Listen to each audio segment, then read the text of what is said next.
हरे कृष्ण मित्रांनो. मित्रांनो, भगवंताने खूप सुंदर सांगितलं बरं का.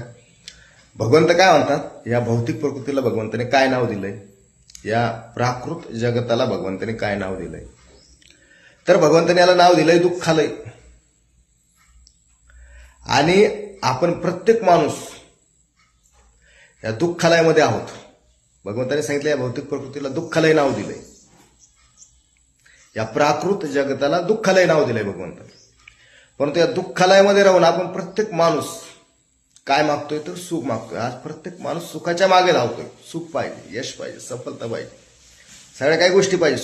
सुखाकडे आकर्षित होतोय माणूस. सुखाशिवाय काहीच नको मला देवाला मागतो.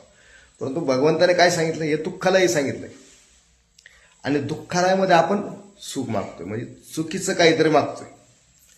दुःखालय काय नाव दिलंय भगवंताने याला, कारण इथं दुःख मिळतं म्हणून दुःखालय नाव दिलंय.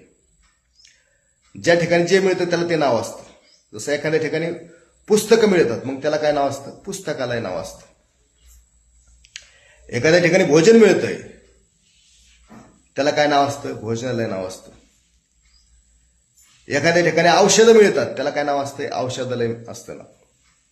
एखाद्या ठिकाणी प्राण्याचा संग्रह असतो, त्याला काय नाव असतं, प्राणी संग्रहालय नाव असतं. पण भगवंतांनी नाव याला काय दिलंय, दुःखालय दिले. आणि दुःखालयामध्ये आपण काय मागतोय, सुख मागतोय, सुखाची कामना करतो. मग इथं सुख मिळेल का, दुःखालयामध्ये कसं काय सुख मिळेल, ज्या ठिकाणी जे आहे तेच मिळेल ना.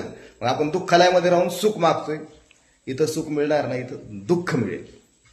परंतु आपण सुखाची कामना करू. मग भगवंताने या प्राकृत जगताला, या भौतिक प्रकृतीला काय नाव दिलंय, दुःखालय दिले. परंतु दुःखालयामध्ये राहून पण आपण सुख मागतोय, तर चुकीचं काहीतरी ऍड्रेस आपला चुकीचा होतोय, चुकीच्या दुकानात जातोय. परंतु भगवंतांनी त्याच्या पलीकडे सांगितलं, जर आपल्याला दुःखालयामध्ये राहून जर सुख मिळवायचं असेल तर काय करावं लागेल. आपल्याला जी 4 अवस्था असतात, ज्ञानयोग, भक्तियोग, ध्यानयोग, कर्मयोग, अष्टांग योग, कृष्ण भावना योग, 4 योगाची पूर्ण अवस्था आपल्याला प्राप्त करावी लागेल. तेव्हा आपल्या इथं दुःखालयामध्ये राहून सुख मिळेल. म्हणजे आपल्याला ध्यानालयामध्ये जावं लागेल, कर्मालयामध्ये जावं लागेल, ज्ञानालयामध्ये जावं लागेल, भक्तिलयामध्ये जावं लागेल, कृष्ण भावनालयामध्ये जावं लागेल, अष्टांग योगालयामध्ये जावं लागेल. त्यावेळेस आपल्याला सुख मिळेल. आता दुःखालयामध्ये राहून आपल्या सुखाची कामना करणं चुकीचं आहे. त्याच्यामुळे ध्यान, ज्ञान, भक्ती, कर्म, कृष्ण भावना, अष्टांग इथे जर आपण गेलो तर खऱ्या अर्थाने आपल्याला सुख मिळेल.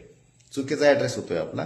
त्यामुळे आपल्याला ध्यान, भक्ती, कर्म, ज्ञान योगामध्ये जाऊन आपल्याला सुख मिळावं लागेल. तिथून सुखाची कामना करावं लागेल, असं भगवंत सांगतो. मी सांगत नाही बरं का, भगवंत सांगतात.